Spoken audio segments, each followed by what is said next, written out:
coming on the clouds.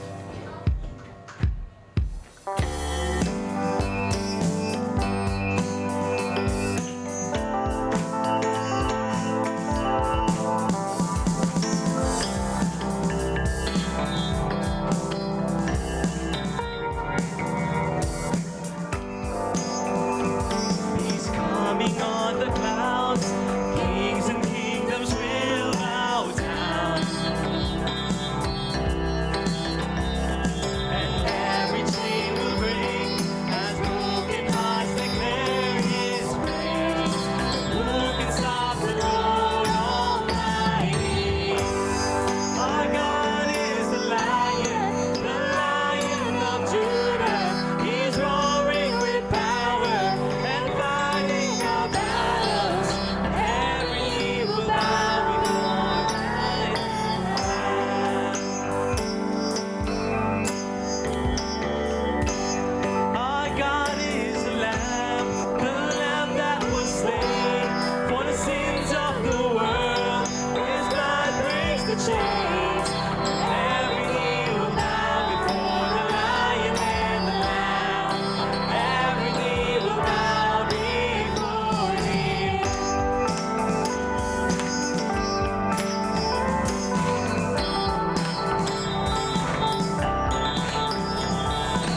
Open up the gates, make way before the King of Kings. The God who comes to save is here to set the captives free. Who can stop the Lord Almighty? Our God is the Lion of Judah. He's roaring with power and fighting our battles. Every knee will bow before Him. Our God is the Lamb that was slain for the sins of the world.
His blood breaks the chains. Every knee will bow before the Lion and the Lamb. Every knee will bow before Him.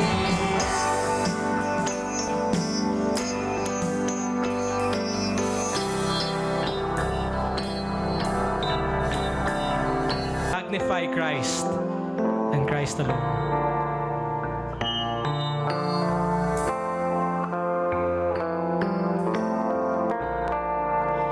Were creation suddenly articulate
He has been faithful forever to us. He's the same God as we have been, as He has been back then.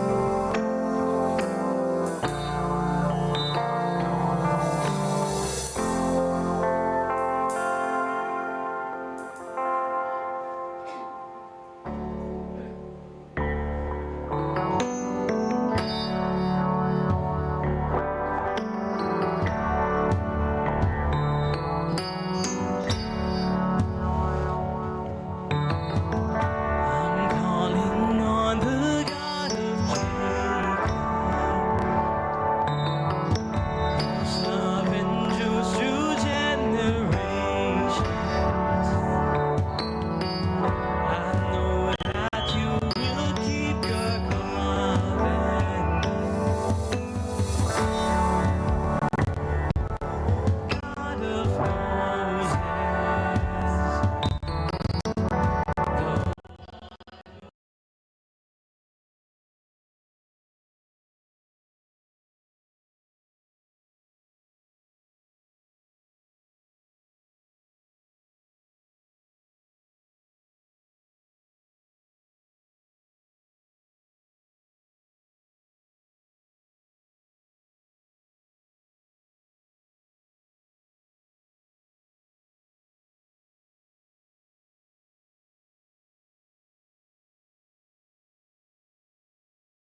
same God.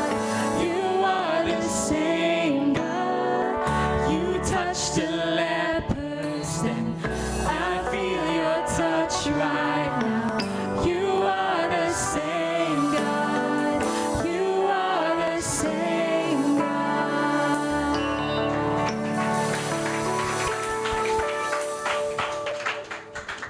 Tuloy po tayong lumapit sa Panginoon. God, we thank you for this morning, for giving us this time once again na magkaroon kami ng malayang pagsamba, malayang paglapit sa inyo. Dahil totoo nga, Panginoon, kayo ang parehong Diyos na amin pong nababasa sa inyong salita. Kayo pa rin ang Diyos na kumikilos sa buhay ng bawat isa sa amin. At patuloy niyong hinihikayat ang bawat isa na lumalim sa inyo, mas maging committed sa inyo, even in a life, Lord God, where we are always surrounded by different challenges, different temptations. At marami po nakikipag-compete sa atensyon sa inyo.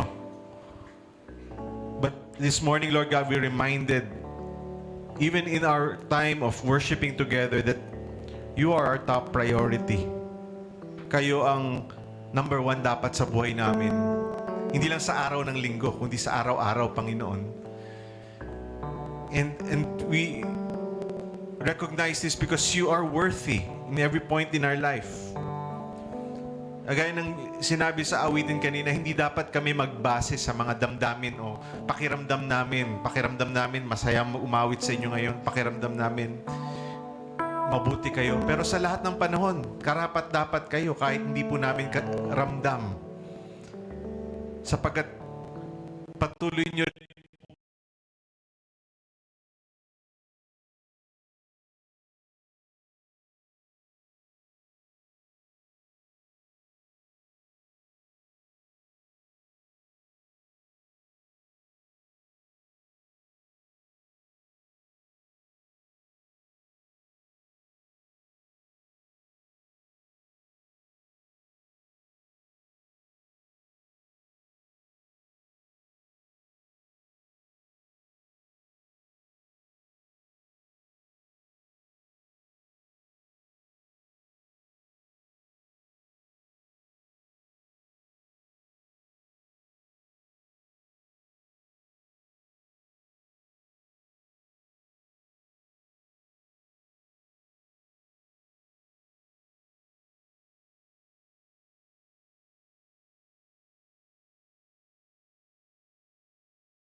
rin pong hinahasa, Panginoon, ang aming pananampalataya.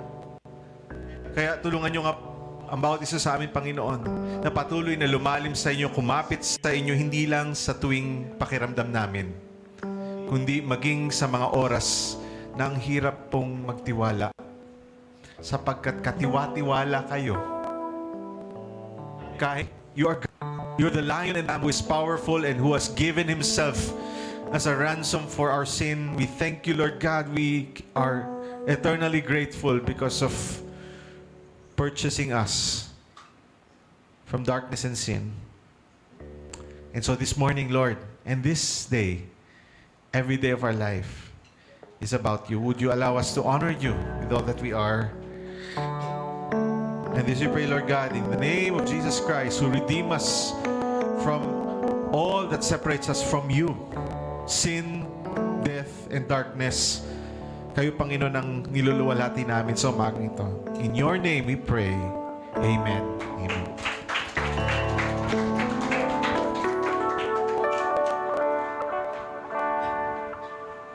Thank you po, Pastor BJ, for the prayer. Good morning po sa ating lahat. Good morning din po sa lahat ng nanonood sa atin via YouTube Live. Kumusta naman po yung mga araw nating nagdaan? Na-blessed po ba tayo? Sino po yung hindi nakaranas ng mga pagsubok po ba? Ayan, joke lang po. Since nandito pa rin tayo sa buong ito, talaga naman lang na makatayo ng mga trials. Kung ano man yan, salamat Panginoon dahil lagi siyang nandyan upang mabay sa atin sa lahat ng mga pinagdaraanan natin. Basta kapit lang, tayo pababayaan nila. Lagi na siyang kasama. Ayun po ba? Siyempre po, una po sa lahat, pasalamatan po muna natin ang ating music ministry na nagbigay sa ating magagandang team. Thank you so much po. Ano po ang ating tech team, ang ating mga bagets na mga techie na sila talagang bagay sa mga kanyang bagay since hindi na nag-linas, sila na po nararap. Ating po kami naman, thank you so much din po. At syempre, yung mga masisag na mga ushers na laging kasal sa atin dito, thank you so much. At po under presiding ministry si Ate Xie. So, wala po tayong first timer ngayong umaga. Wala po. Paano po tayo sa ating mga celebrants and wedding anniversaries. On June 6, magdaraos po ang kanyang kaarawan si Ate Salve Benasa.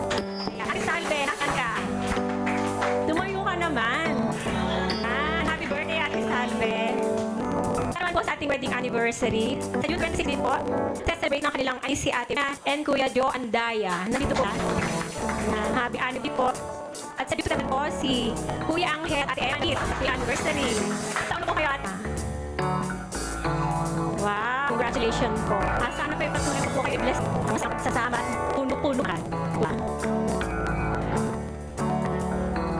Sige po, kung wala na po akong nakalimutan or wala na po tayong babanat, mayon na po bawat isa. Batiin po natin ating bawat sabay-sabay na kami.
Sige po, makakaupo na po tayo para sa ating announcements.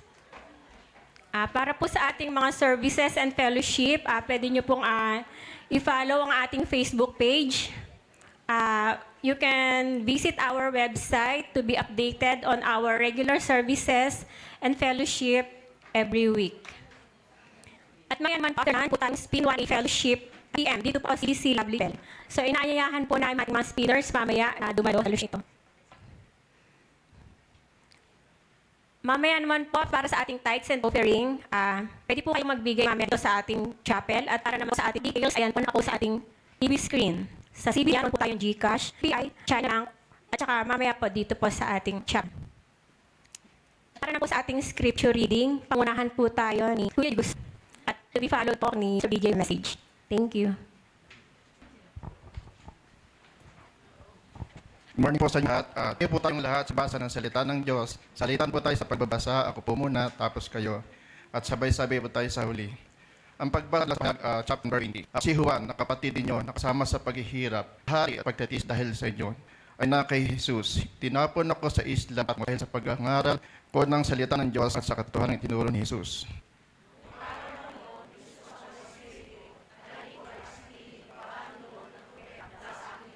At ito ang sinabi sa akin, isulat mo kung ano ang makita mo at ipadala agad sa 7 iglesia, Efeso, Smyrna, Pergamum, Thyatira, Sardis, Philadelphia at Laodicea.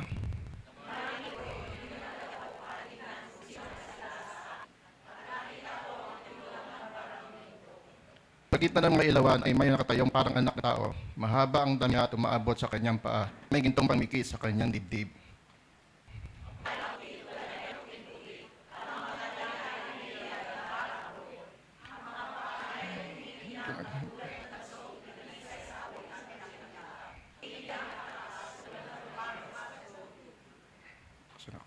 May hawak na siya 7 bituin na kanyang kamay niya at lumalabas sa bibig niya ang isang matalas na espada na 2 ang talim.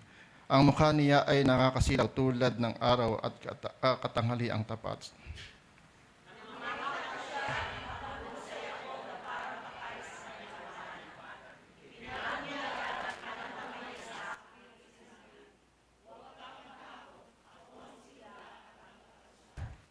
Ako'y buhay, kapakailanman. Namatay ako pero masdan mo.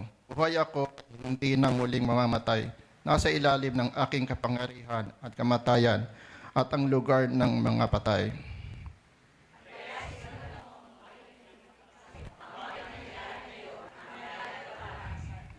Sabay-sabay po tayo. Ito ang ibig sabihin ng 7 bituin na nakita mo sa kanang kamay ko at 7 ginto. Ang 7 bituin na 7 anghel na nagbabantay sa 7 iglesia at 7 ilawang ginto at 7 iglesia. Purihin ng Diyos sa pagbasa ng kanyang salita. Makinig po tayo sa mensahe na iahayag po sa atin na Pastor BJ. Maaari na po tayo magsiupo. Thank you po, Kuya Joey. And magandang umaga po sa inyo. Hindi po namin kayo nasama this week. Belated Happy Father's Day. No? Sabi nila, ano na yun eh. Kung ang Mother's Day, Mother's Month. Father's Day, Father's Month din. Pero anyway, kumusta po ang linggo natin? Mabuti naman. Kami po ay nagsimulang bumalik sa school year. No? Sabay-sabay. Yung isa po ay papasok next month pa. Pero nagsimula na rin kaming maghatid sa school this week. And we just praise the Lord dahil sa provision ng Panginoon, ganoon din sa kanyang pag-ingat. And that's din sa mga papasok pang mga estudyante this next few weeks and even next month sa kanilang panibagong academic year na nawa patuloy silang ingatan ng Panginoon sa kanilang pagbiyahe every day. At ganoon din sa mga patuloy din naman nagtrabaho, no? Patuloy tayong ingatan ng Panginoon sa araw-araw. I pray that God would give us strength and protection lagi. Now binasa po natin kanina na passage. Kung mapapansin niyo po actually, ito ay chapter 1. Galing sa chapter 1. So nauna po ito dun sa mga passages na pinag-aaralan natin from chapter 2 and chapter 3 from Revelation. And hindi po tayo, medyo mag-iiba po tayo na approach sa message sapagkat summary message po natin ito for the whole of the 7 churches, no, sa mga nagdaang mensahe. At yung pong sa mga nagdaang 7 linggo, narinig natin yung mga messages. Yung mga messages na literal message din ni Kristo Jesus sa 7 churches.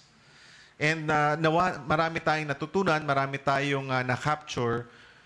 Pero napagod na nga, ganun ang gagawin po natin ngayon. We will be reflecting and taking home kung ano ba yung mga bagay na natutunan natin from the 7 churches. Ang tanong nga sa atin is, after 7 messages, ito ang tanong ko sa atin. Practical question lang naman. Tayo ba ay nakinig? 7 messages. Nakinig ba tayo doon? Kasi marami tayong narinig. Pero ang tanong, yung napakinggan ba natin, pumasok ba dito? Kasi iba yung napakinggan mo at iba rin yung dininig mo. Pinakinggan mo talaga. May intensyon na ito po ay tumimo sa puso na mag-transform sa atin para yung buhay natin ay mabago. Hindi po ba yun naman ang pakay natin kapag nag-aaral tayo ng salita ng Panginoon? Salita ng Panginoon ay itinimo sa puso natin upang tayo ay patuloy na lumakad sa kanyang katuwiran, sa kanyang daan, at tayo ay mabago at hindi na magpatuloy sa dati nating pamumuhay, lalong higit sa kasalanan. And so, our challenge for today is to continue on, to hold on dun sa mga natutunan natin. Kasi ito po yung patuloy na naririnig natin sa mga mensahe na for the past seven weeks, no? Lagi sinasabi, whoever has ears, let them hear what the Spirit says to the churches. Ito po ay hindi naman original sa Revelation sapagkat mismong si Kristo Jesus, lagi niya rin sinasabi ang mga salitang ito. Lagi niya sinasabi pag nagtuturo siya, he who has ears, let him hear. Sa Tagalog, siya na may tenga, makinig siya. So how would you listen if you read yung passage natin kanina? Kung i-imagine nyo po yung mga binasa natin kanina, dinidescribe kung sino po yung nagsasalita. Kung sino ba yung Diyos natin, yung Panginoong Hesukristo natin. And today, let's look back, no? So that we can see, no, looking back sa mga mensahe na ating napakinggan, and knowing na si Kristo Jesus ang siya nagsasalita, paano tayo dapat mag-respond? So nakita natin pa ulit-ulit yan, ano? For whoever hears, or whoever has ears, siya na may tenga, let him hear what the Spirit says to the churches. Makikita natin 7 beses yan binanggit from chapter 2 to chapter 3. And nais natin emphasize yun kasi bakit kailangan sabihin yun? Kasi meron nakakapakinig pero hindi nababago ang kanyang buhay sa kanyang pakikinig. And we cannot listen every time we study God's Word tapos aalis tayo ng walang pag-isipan lang, pag-reflect lang, pagtalikod sa kasalanan, di kaya pag-obey sa mga sinasabi ng Panginoon. Kaya yung summary po natin dito, no, is real hearing leads to real obedience. Tanungin natin, let's evaluate ourselves. Ano? Ako, makikinig ko, hindi lang sa pakinggan natin last week, no? Sa lahat ng ating mga nababasa sa salita ng Panginoon in our devotion, in our small group, or sa messages, o baka meron pa tayong ibang pinapakinggan, baka sa dami na pinapakinggan natin, hindi naman talaga pumapasok sa puso natin. Real hearing leads to real obedience. And what are our takeaways? Kung papakinggan po yung mga sa 7 churches, tingnan mga takeaways. Pero let's deal first with chapter na binasa natin this morning. No? Isang point lang naman for the chapter na binasa natin, chapter 1. Unang-una ay, sino bang pinapakinggan natin? Sino ba ang, iba po ako literally, no, na ginagamit lang po kami na tumatayo dito, kami na nagtuturo ng salita ng Panginoon. Pero ultimately, hindi mensahe ng preacher ang pinipresenta namin. Kaya sa reminder, whenever we study in the Word of God, ano, na hindi mangibabaw, hindi lumutang ay yung kwento namin. Kung ang lumutang ay yung mensahe ni Kristo. Sa meditation, meron ako narinig minsan, Pastor, magkwento tungkol sa buhay mo. Minsan nadidiscover nila, ganyan pala, ganyan pa ginagawa niyo sa ministry. Magkwento, minsan kwento, pero kapag akma dun sa mensahe, pagka hindi naman kasi kwento natin ang pinipresent natin. Pagka meron tayong kwento patungkol sa Panginoon, galing sa kanyang salita, kung ano yung agenda ng Panginoon, yun dapat din ang pinipresenta natin. And with emphasis, we need to listen to the one who speaks. Diba kapag si nanay o si tatay may sinasabi sa bahay, sinasabi sa atin, anak, pakiligpit na ng pinaghigaan, anak, pakiligpit na ng diba, meron tayong pagsunod, sana may pagsunod, no? Para sa atin din mga magkakasama sa bahay. Pag kami narinig, sana meron tayong pag-respond dun sa mga bosses o sa mga instruction na mga kasama natin sa bahay, lalo higit mga family members natin. Bakit? Kasi meron tayong relationship. Meron tayong person that we are relating to. And so we need to listen, likewise, whom we are related to. Sino ba ang Diyos? Siyempre, siya naman po ang nagligtas sa atin. And even when we're hearing this message, ultimately we realize, kaalay ng salita ng Panginoon, pinapasa lang po natin yung mensahe na nakikita natin sa salita niya.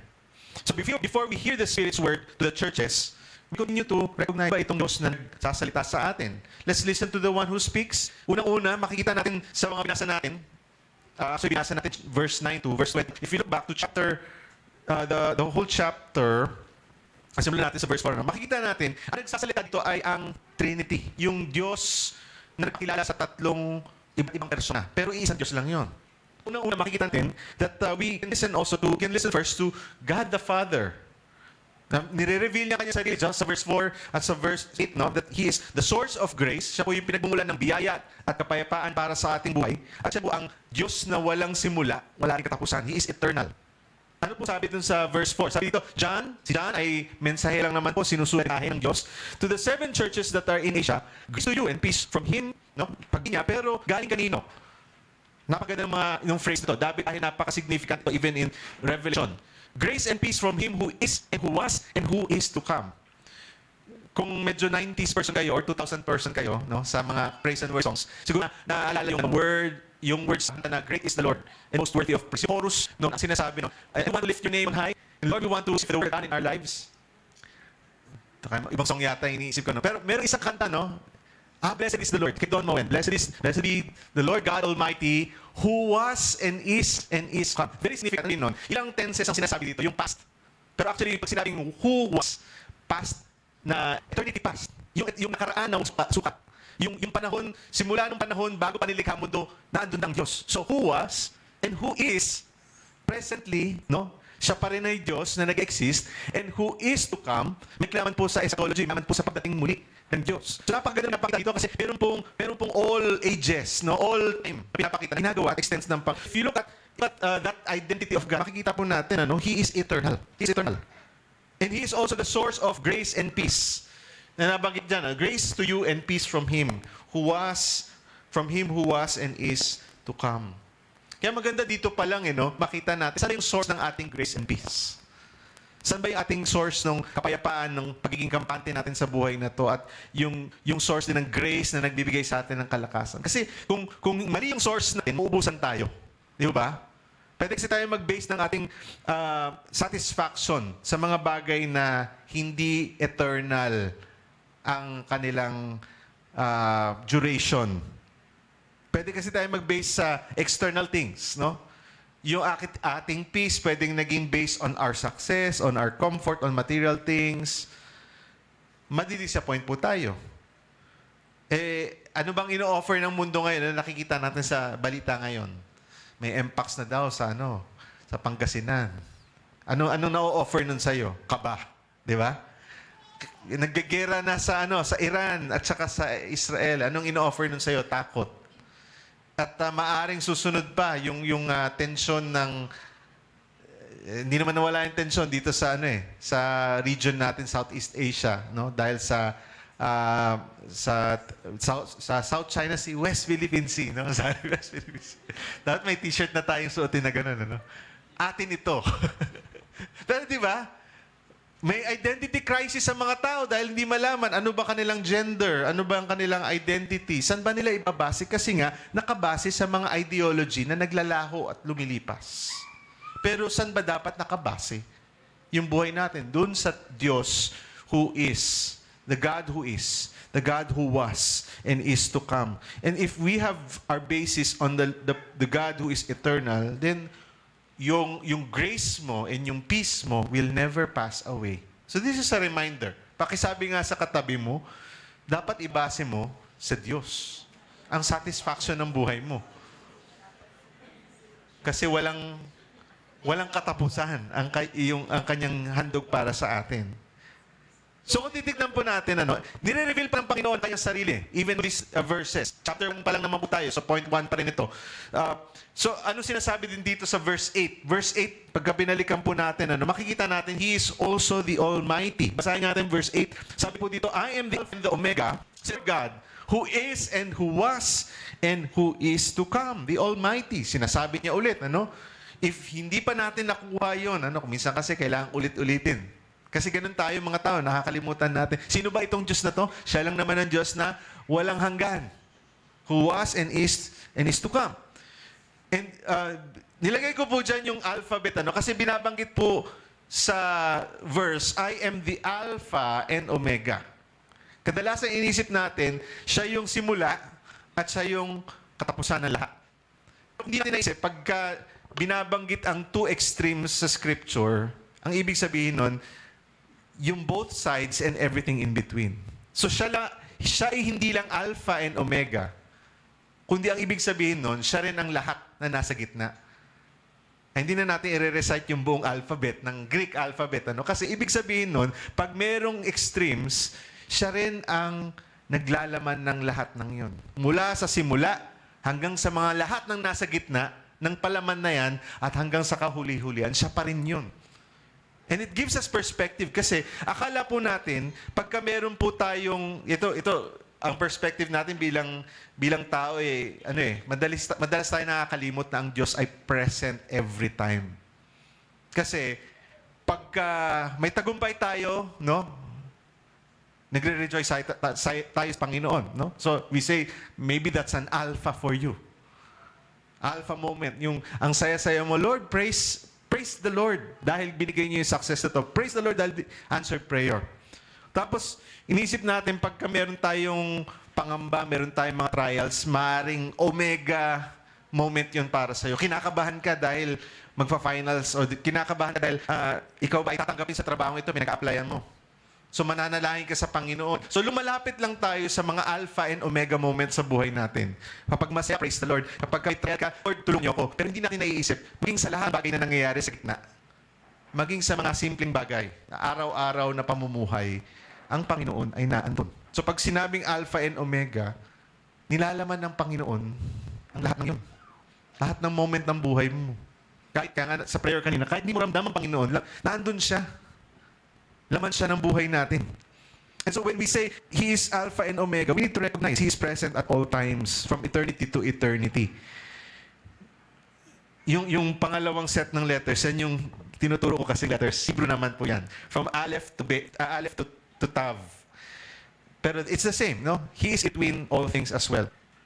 Another thing that we realize, pinapakilala rin ng Panginoon ng kanyang sarili through the Spirit. And we read that in the following verses. Next slide tayo. He's also God the Spirit. He's not just God the Father here. He's also God the Spirit. He is present through the spirits here. And sabi dito sa verse 4, balikan natin, grace to you and peace from Him and who is and who was and who is to come, and from the seven spirits who are before His throne. This may be something that needs to be translated better kasi pag sinabing seven spirits, ilang lang ba talaga yung spirit ng Panginoon? Isa lang siya. Pero, pansinin nyo, bakit kasi may 7? 7 is a number of perfection. So, ibig sabihin, I think in the past also, na messages nakita natin to. Pero pag sinabing 7 spirits, it's ultimately the Spirit Himself. Kasi maraming scholars in-interpret itong 7 na to, may symbolic reference to the Spirit. Completeness. And so we see also God present in that figure. We also see here God the Son at work. God the Son. Pakita natin that He is the faithful witness. He's the firstborn from the dead. He's the ruler of the King of Kings, or ruler of the kings on earth. And He loved us and freed us from sin by His blood. Makikita natin sa buong verse 5. Nilalahad din ni Kristo Jesus kung sino siya dito. And from Jesus Christ, the faithful witness, the firstborn from the dead, ang unang nag-resurrect, and the rulers of kings on earth. Bagamat sa panahon na ito, marami pa rin ang hindi naniniwala kay Kristo Jesus, pero siya pa rin ang worthy to be ultimate King of all kings. He loves us and has freed us from our sins by His blood. Nakita niyo po, actually nilalahad pa lang dito, simula pa lang nung book ng Revelation, pinapakilala na kung sino po, kung ano yung description ni Jesus Christ. Ano pang ginawa dito ni Jesus Christ? So ano to, no, mga modifiers, no? Para mapakita kung ma-describe kung sino nga ba si Jesus Christ. Ito pa yung isang sinabi. He made us a kingdom and priests. And makikita po natin yan. Actually, that's a reference to other parts of Scripture. Exodus, just sa 1 Peter. Basahin natin sa Revelation 1. Sabi dito, and He made us a kingdom. Ginawa tayo isang kaharian na ng mga priests, ng mga sacerdote, no? So that we could serve God and the Father. To Him be glory, dominion forever and ever. Kung familiar po kayo sa pagbasa, no, sa New Testament, pagbati pa lang actually ito ni John. Pero doon sa pagbati niya, ang dami niya nang nakapak na theology tungkol sa identity ng God the Father, God the Spirit, and God the Son. And this reminds us, kung sino ba yung Diyos na tinatawagan natin, na si Diyos, ang Diyos na nagsasalita, maging dito sa Book of Revelation. Di pa tapos dyan. Verse 7, makikita natin, He is coming in the clouds. Kinanta natin kanina. Behold, He is coming with the clouds, and I will see Him. Even those who pierced him, and all tribes of the earth will wail on account of him. Even so, amen. Mini-equate po natin pagdating ng Panginoon to the term rapture. Pero actually, yung rapture is just the first phase. Dito sa description dito, hindi ito rapture. Ito yung bodily pag-return niya na dito. So, yung second return niya, literal return niya. Because when He comes, every eye, lahat ng taong buhay, makikita siya, kahit yung mga hindi naniniwala sa Kanya at tumutulig sa Kanya, at yung mga taong kaparehas ng mga pumatay sa Kanya sa krus. Makikita siya. And this is something that we are waiting sa history natin. Ito yung pinnacle ng ating hinihintay bilang mga Kristiyano. Kasi pagka dumating si Kristo Jesus at bumaba dito sa lupa, dala-dala niya tayo bilang kanyang, tayo yung army niya. At tayo po yung magsa-set up nung kaharian niya kung saan magwawakas na ang lahat ng kasamaan. And so He's coming soon. And we must bring with us yung ganitong longing, yung second coming, darating na siya. So kung darating siya at kasama rin po tayo doon sa pagdating niya na yun, so just a short comment, kasi bakit tayo darating kasama niya? Kasi sinundo niya muna tayo, yun yung first phase, yun yung sinasabing rapture. Pero babalik siya, yung second coming talaga, yun yung hindi na siya alis dito sa lupa. Kaya nakakatuwa dito pag sinabi natin, ano ba yung permanent home natin? Hindi siya heaven doon, kundi heaven dito. Kasi dadali ni Kristo Jesus ang langit at bababa dito sa langit ng lupa. I-reform niya lahat. Ang nakakatuwa kasi, totoo ito at hinihintay po natin ito. Ang dito, mas puntong ito. Kasi kung darating ang Panginoon, naghahanap pa tayo sa pagdating niya. Di ba kapag may darating, si Kuya John Lee, dumating, excited si Ate Ann, sina Julian sa pagdating ni Kuya John Lee. Di ba kapag may darating na kamag-anak mo, family member, na ilang buwan na o ilang taon hindi nakakauwi, anong gagawin mo? Siyempre, naghahanda ka sa schedule mo, naghahanda ng bahay, naghahanda ka ng kakainin. Kung yung ginagawa natin sa kamag-anak natin, what more kay Jesus Christ na darating at hindi po siya alis na pag dumating siya ulit the second time around. Siya po ay magtatayo ng kanyang trono dito sa lupa. At tayo po ay maglilingkod kasama niya. Pag umuwi na siya dito, kasama na natin, hindi na tayo mawawalay sa kanya. And we will continue to look forward to that day. Napaganda yung sinasabi dito, verse 12, He also walks among the lampstands, meaning He is with the churches. So basahin natin sa verse 12, no? Ito yung reference kung saan yung bawat church ay actually isang lampstand. At nakalimutan ko, meron akong dalhin sana yung menorah ko, no? Tagal ko na gustong gamitin yun in the message, pero hindi kalooban ng Panginoon. Para ipakita lang ano yung picture ng lampstand. But when we read verse 12 and 13, we read here, Then I turned to see the voice that was speaking to me. And on turning, I saw 7 golden lampstands, and in the midst of the lampstands, one like a son of man, clothed with the long robe and with a golden sash around his chest. So dito pinapakita rin, he is shown also as the Son of Man. Which also a reference dun sa earlier parts ng Scripture, Daniel 7, ginamit din yung salita yun, Son of Man. Son of Man being that he is not a normal human being, kundi siya ay Diyos na nagkatawang tao. Yun yung reference dun eh.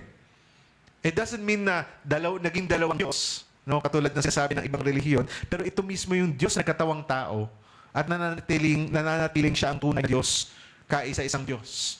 Anong description ng Son of Man dito? Basa natin ng verse 14 to 15. The hairs of his head were white, wool, puting-puti. I would just imagine, siguro itong goatee ko, puti na siya eh, no? Mas puti pa dito, yung kumikinang na puti yung buhok niya, wala na akong mai-illustrate na gano'n, ano? Pero his eyes were like a flame of fire. And you would see symbolisms. Tandaan po natin pag nasa natin yung Revelation, hindi siya literal, pero meron siyang laging sinisimbolize. Tandaan natin ang vision ito na binigay kay John. When he describes it, may symbolism. So, ano kaya yung hairs that are white? Usually, ang evoke na symbolism that he is wise. Pag meron kang white hairs, interpreting it also sa Old Testament, pag may white hairs ka, that's a symbol of wisdom. Kaya tingnan nyo po yung mga may puti sa inyo. Ibig sabihin, may wisdom yun. Ako dito na lang yung wisdom ko. But then, his eyes were like a flame of fire. Nakikita niya ang lahat. Walang naitatago sa kanya. Meron siyang laser eyes. Kaya ano man ang ginagawa natin, mabuti man o masama, nalalaman ng Panginoon yun ni Kristo Jesus. His feet were like burnished bronze, refined in a furnace, and his voice was like the roar of many waters. You would see here power. Power in his in His might, but also in His voice. Remember, si Jesus Christ mismo, siya ay, John 1:1 sinabi, in the beginning was the Word, and the Word was with God, and the Word was God. So even in creation, yung salita niya, ang nag-create. Si Kristo Jesus, nandun siya in creation. When He said, let there be light, nagkaroon ng ilaw. The separation of waters, nagkaroon ng separation. Let there be animals, let there be. Tapos huli yung He breathed the breath of life into yung lump of clay na naging tao. That is Jesus Christ speaking everything into being. And then we read verse 16. In His right hand He held the 7 stars from sharp to edged. Again, His word, this is powerful, and His face was like the sun, shining with strength. And you would see here His description na He had everything in control. Yung 7 stars, the space or messengers niya sa bawat iglesia na explained in 19 and 20. And so another, we will see here verse 17 to verse 18, He is powerful over death. Ang ganun isang line kanina, hindi natin kailangan ng patayan kasi transition na po yun from this physical life to glorified life, glorified body. So, sabi dito sa verse 17, He saw, He fell at His feet, said, nagpatira pa siya, and the right hand on me, saying, fear not, I am the first and the living one. I died, and behold, I am alive, Jesus Christ, and I have the keys of death, Hades. And in mentioning that, makikita natin, itong si Kristo, ang nagtagbay, ang siyang isa nagtagumpay sa kamatayan sa forces of darkness. And because of that, He has power even to eternity. Napakaganda mga descriptions kasi inaalala sa atin mga kapatid, sino ba itong Diyos na kumahaw sa atin? Sino ba itong Diyos na hinahatakan niyang mensahe para sa atin bilang mga anak? So, i-summarize point, in all that is happening in our lives and in history, andito yung unity. Ayun nga, is sovereignly working according to His plan to be listen to Him and attentive. Kahit may nangyayari ngayon sa Middle East, kahit may nangyayari ngayon sa US, o kahit may mga unintended tayo dito sa regions in Asia or in the Philippines, itong sigurado, ang Diyos ay sovereign sa lahat ng ito. Hawak niya. Kaya kung abang-agam tayo sa buhay, alahanin nga, sino ay itong Diyos? Siya ang may hawak ng lahat ng bagay. Ano kang inaalala mga bagay? May mga tandaan mo, Diyos ang may hawak. At sa gitna ng lahat ng gulo, lahat ng mga nangyayari sa mundo, may Diyos na namumuno, Diyos Ama na namumuno, may Espiritu Santo na kumikilos sa buhay ng bawat isa, at may Panginoong Jesus na kasama natin ngayon. Na puno ng habag. Kaya we should listen to His every word. Hindi lang itong sa Revelation, kundi bukas ng salita niya. Let's listen to Him. Next, yung summary points natin. The Sacred Spirit called continuous here. Ano ba Spirit? Mga churches. Tignan natin yung mga churches. Makita natin unang-una. Yung unang church na pinag-aralan natin, Ephesus. Chapter 2, verse 1 to 6. Ano sinasabi doon? We need to grow deeper in love with Christ. Pakisabi ito sa katabi mo. Lumalago ka ba sa pag-ibig mo kay Kristo? Huwag ka na maghintay na sagot. Let that be a question of evaluation. Kasi kung hindi pa, kailangan nating mag-grow lumalim. Hindi lang po ito tungkol sa emotion natin. Hindi lang pagbabasa sa araw-araw ng salita. Hindi yung maglakad kasama niya na yung kanyang salita. Kasi minsan iniisip natin na, pagbabasa ko na, naka 15 minutes ako ng quiet time, okay na yun na yung paglakad ko kasama ang Panginoon. Hindi po Baon nyo dapat yan. Sa trabaho mo, sa pag-aaral mo, sa pakikirelate mo sa kung sino mang tao. So you are eating from the Word of God, but at the same time, you should be walking it out or living it out. Yun ang tunay na paglago sa buhay espiritual. Kasi kung hindi nababago yung buhay mo at hindi nababago yung pag-ibig mo sa ibang tao, baliwala yung pagbabasa natin ng Biblia. Nagiging mechanical lang tayo, legalistic. But you know what? This should transform us so that the Word of God is not only seen in the pages of your Bible, but it's already seen in the pages of your life. So kailangan lumalago tayo doon. And we need to walk present tense in the reality that kasama natin lagi ang Diyos. Ano sinasabi ng Panginoong Jesucristo sa Church of Ephesus? Remember therefore from where you have fallen. Repent and do the works that you did at first. Kasi nga, nalamig na kayo sa dati ninyong pag-ibig sa akin. Yun ang hinanakit. Yun ang, hindi hinanakit kundi yun ang kanyang charge. No? Yung sinasabi niya kung may court case, yun yung kasalanan ng Church of Ephesus. Pinabayaan nila na naman lamig o mawalay ang kanilang pag-ibig sa kanya. Napansin niyo po, I will come to you. If not, I will come to you and remove your lampstand from its place unless you repent. At tunay nga po sa Ephesus, anong nangyari? Nawala po yung Church of Ephesus.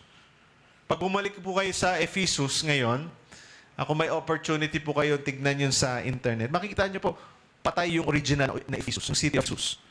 Sapagkat hinayaan nila na mawalay ang pag-ibig ng Panginoon sa kanilang puso. Kaya nga verse 7, etong patuloy na inuulit ng Espiritu, he who has an ear, O ng Panginoong Heso Kristo, He who has an ear, let him hear what the Spirit says to the churches. So, kung nalalamig ang pag-ibig mo sa Panginoon, balikan mo yung first love. Balikan mo yung time yung nakasulat sa journal mo. Nung ilang taon na nakakaraan. Kung kailan ka una nag-commit ng buhay mo sa Panginoon. Sa mga kabataan na nandito, mainit pa kayo, huwag niyong hayaan na manlamig ang pag-ibig niyo sa Panginoong Hesukristo. Balikan niyo araw-araw yung commitment ninyo nung tumanggap kayo sa Kanya. Sa atin naman ng mga matagal ng Kristiyano, huwag nating hayaan na tuluyang maupos yung sindi. Kundi balikan natin, magpasindi tayo ulit sa Panginoon upang patuloy tayo maging aflame for Him.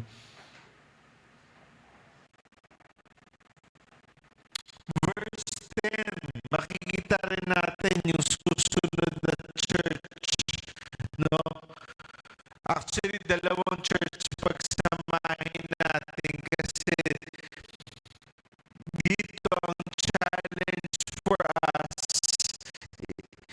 is to be faithful and to be holy, to continue to be faithful kahit mahirap ang ating buhay Kristiyano. Ano sabi ni Jesus Christ sa Church of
natin kasi dito ang challenge for us is to be faithful and to be holy, to continue to be faithful kahit mahirap ang ating buhay Kristiyano. Ano sabi ni Jesus Christ sa Church of Smyrna sa verse 10? Do not fear what you are about to suffer.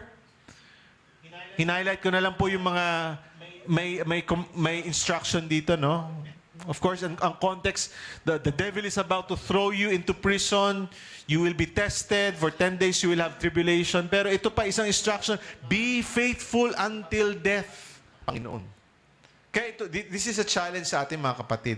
Meron ba tayong kasalanan na honestly, kahit na sabihin natin tayo lang ang nakakaalam, meron ba tayong kasalanan? Meron ba tayong hidden sin?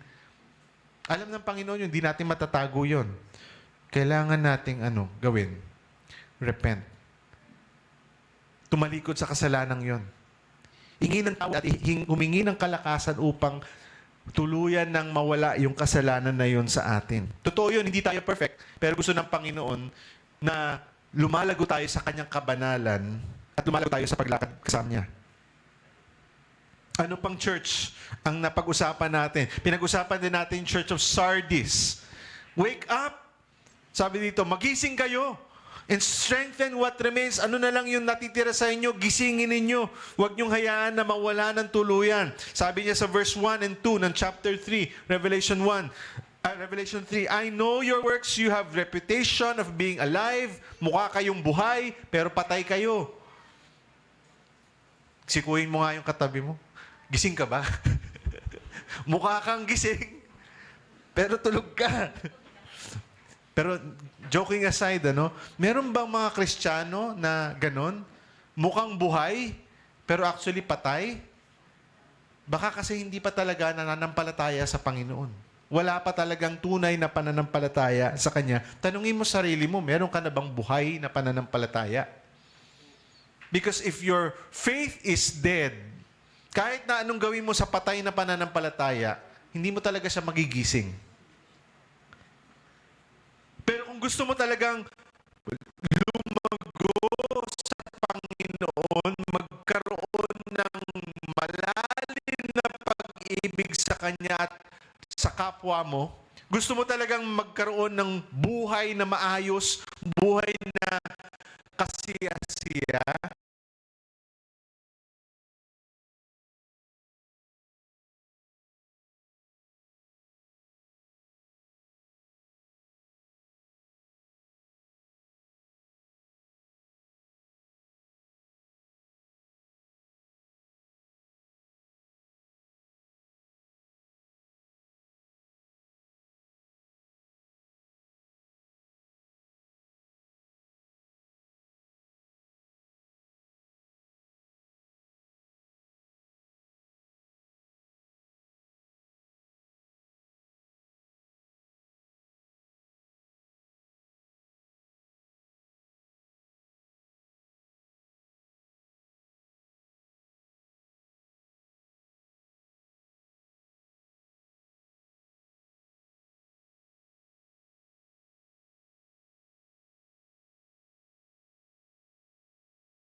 Panginoon, magkaroon ng malalim na pag-ibig sa Kanya at sa kapwa mo, gusto mo talagang magkaroon ng buhay na maayos, buhay na kasiyasiya, simulan mo sa tunay na pananampalataya kay Kristo Jesus.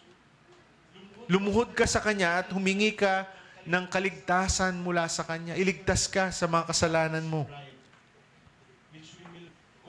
At kung nangihina ka, humingi ka ng kalakasan sa Kanya. Anong sabi niya? Challenge niya sa verse 2. Wake up! Faithful ka sa Panginoon, di ba? Bride ka niya eh. Faithful sa Diyos big sa'yo at balang araw makikita natin siyang harapan. At hindi na tayo makahiwalay sa isa. So, we need to hold on to that identity, being His church, being His bride. That crown or that wreath that we will be offered to Him. Hindi pa pala yun last, ano? Pero meron pa tayo isang church na pinag-aralan. Sa Laodicea, ano yung challenge ni Kristo Jesus? Repent and be zealous. Hindi ka malamig, hindi ka mainit. Nasa gitna ka. Isusuka ng Panginoon, sabi dito no, verse 15. Your works, you are either cold or hot. Would that you're either cold. Sana hot ka or cold ka. So because you are lukewarm, nasa gitna ka, you are hot nor cold, I will spit you out of my mouth. Of course, may kinalaman ito sa water na iniinom nila dati. Pero ito ang sinasabi ni Kristo, those whom I love, I will discipline. So ang challenge niya, be repent. Maging mainit tayo sa Panginoon. Maging mainit tayo sa Panginoon. Again, we go back to the challenge that we mentioned a while ago. Sa camp, di ba, nagkaroon ng bonfire. Yung bonfire is a symbol that we should be burning brightly for Christ. Pero darating ang mga araw na yung pagsindi ng fire na yon, hihina. Ano dapat natin gawin? Dumikit tayo ng husto sa Panginoon. Dumikit tayo sa mga taong umiinit din para sa Panginoon, para patuloy na lumiyab ang apoy na yon. Huwag nating hayaan na mag-burn out yung sindi ng ating lampstand sa Panginoon. And if you have grown dim sa iyong pagkasindi, itong sinasabi ng Panginoon, repent so that you will go back to Jesus Christ. You will return back to Him and you will be lighted again. Meron ba sa atin ngayon ang ganon, ang feeling na burn out na kayo sa buhay Kristiyano? Hindi ko papataas yung kamay. Pero kilala niyo po, alam niyo po yung estado ng buhay niyo ngayon. Ano ang kailangan niyong gawin? Magpasindi muli sa Panginoong Hesukristo. Hindi naman nawawala yung kaligtasan, pero nawawala kung minsan yung zeal, yung ating init para pagsilbihan siya, para mamuhay para sa Kanya. Pero kailangan natin bumalik para patuloy din na magningas o patuloy na sumindi yung buhay natin para sa Kanya. Again, ano sinasabi sa verse 22? He who has an ear, let him hear what the Spirit says to the churches. Kaya sa pangatlong bahagi, last part na po ito, may mga tanong tayo na kailangan sagutan eh. Are we living out the message? Tungkol sa Ephesus, no? Tayo ba ay may love and devotion? Are we still passionate for Christ? Kasi kung hindi, makikita yun sa buhay natin. At madadrag down din natin yung ibang mga na-impluensya natin. Are we faithful in suffering? Katulad ng Smyrna, ng Philadelphia, are we enduring hardship na niloloob ng Panginoon na pagdaanan natin? O gusto lang natin escape? Ayaw mong dumaan sa paghihirap. Gusto mo, Lord, rapture na. Lord, dumating ka na. Pero hindi pa niloloob ng Panginoon eh. Hindi pa eh. So dumaan ka muna sa pagsubok. Maging tapat ka kahit na dumadaan ka sa pagsubok. Sumunod, in truth and holiness, katulad ng challenge sa Pergamum and sa Thyatira. Ang tanong, are we compromising with the world? Nakikipaglaro ba tayo sa sistema at sa pag-iisip ng mundo? Mag-ingat po tayo. Let us repent. Let us push back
and say, Lord, hindi ito yung buhay na gusto nyo, na nagko-compromise, na hindi malinaw. Kailangan maging malinaw that I am living for you and I am for you.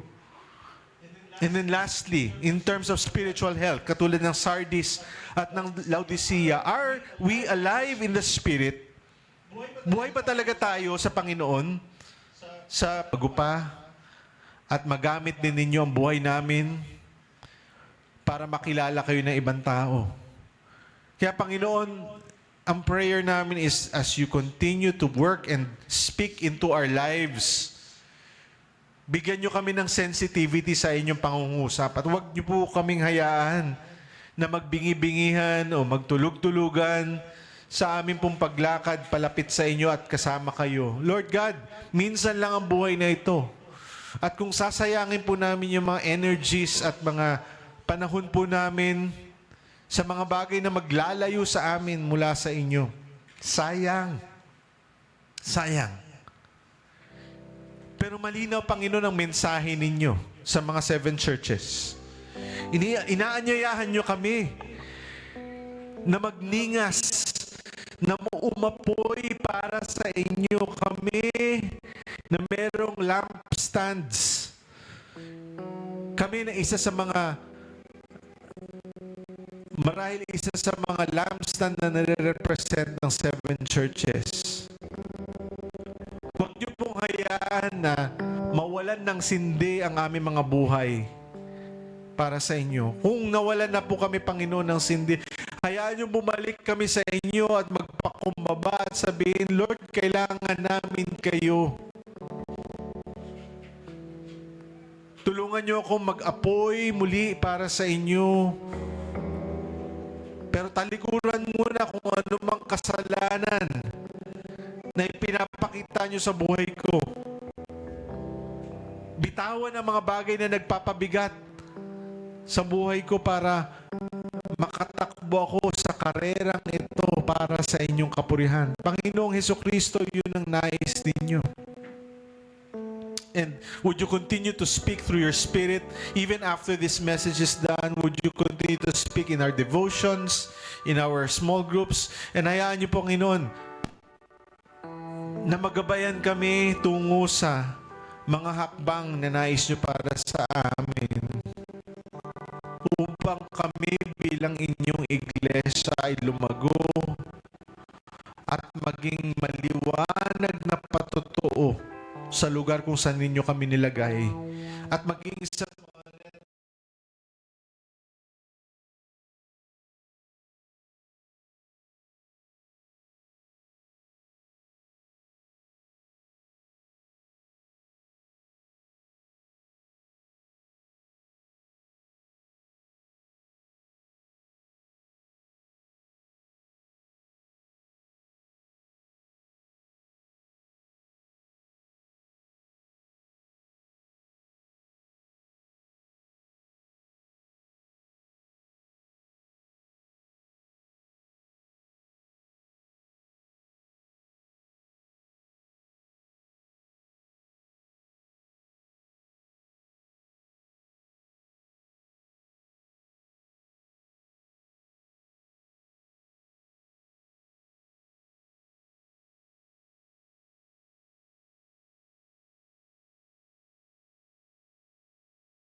mga network ng relationship na meron kami, we would be passing on the torch, passing on that light that you have given us. Help us, Lord God, to be faithful in the lifetime that you have given us. And we commit to this time even as we close our service. Lord, this we pray in Jesus' name. Tayo po tayong lahat at to bring with us your blessing from this place. And this we pray in Jesus' name. Amen. Amen. In our lives, let us continue to praise Him forever and ever.